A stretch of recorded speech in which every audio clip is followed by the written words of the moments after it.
So I got this new car, and it's awesome. The only problem is it doesn't have a garage door opener.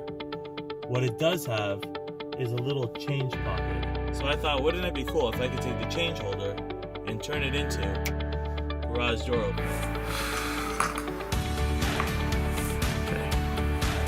So this is the circuit board that I took out of my garage door opener remote. When I took it apart, took me some time, but I was able to tell that the way the button worked is it connected these little lines here, make an interlocking pattern, and when the button goes down, it connects the lines together. So I already have these wires soldered up. When I connect the wires, the garage opens.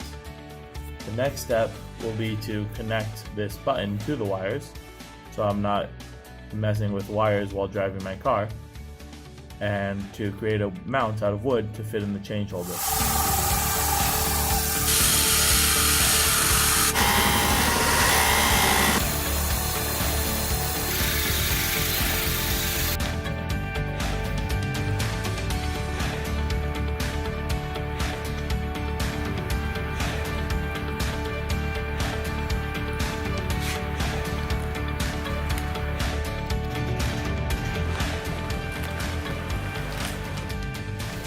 Don't forget to like and subscribe for more cool videos about me making inventions. Until next time.